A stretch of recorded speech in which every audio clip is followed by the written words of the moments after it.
assemblage of reed and grass-fringed rivers, ditches and banks, tidal estuary and the shallow lakes known as Broads form the heart of the distinct waterways of the Broads National Park.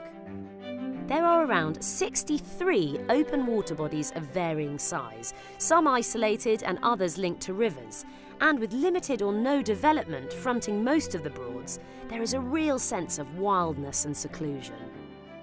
In particular, where they are closed to navigation, we find tranquil refuge for wildlife, with the water providing a home to a rich abundance of plants, fish and invertebrates, which vary according to the seasons, water quality, water depth and flow. Over time, some Broads have even been lost as vegetation has encroached, slowly reclaiming the water and turning it back to marsh and woodland.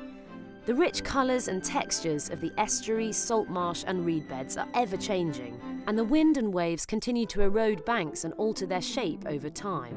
Low tides reveal sinuous mud creeks and the weathered ribs of mysterious wrecks beneath. The rivers remain tidal from the coast all the way into the historic city of Norwich, providing 200 kilometres of navigation. There can be a real sense of bustling activity on the water, in cuts and boat dikes, and beside the riverside landing stages known as staithes, that once allowed goods to be moved via easy passage on the main rivers.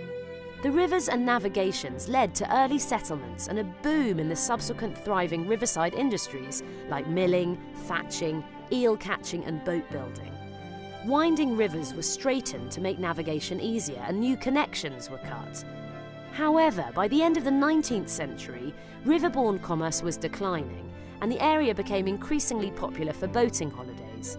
More than 10,000 boats are registered on the Broads today, with tourists drawn to the characteristic landscape the area has become. The Broads themselves are often thought of as natural features, but Joyce Lambert's pioneering research in the 1950s and 60s established that these shallow lakes were in fact created by humans. From the 12th to the 15th century, peat digging for fuel was a major industry.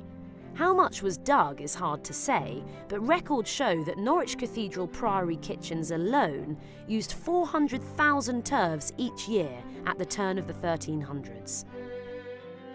As sea levels rose, the peat diggings were eventually abandoned and water flooded in, creating vast lakes.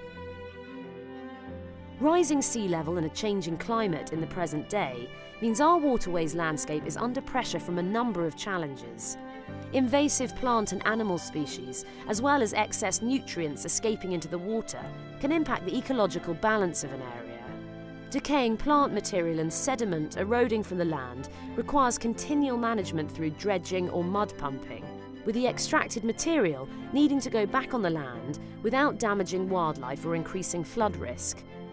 Flood risk can be managed by changing the height, shape and form of the riverbanks, but we face testing choices about how best to protect land, people and wildlife.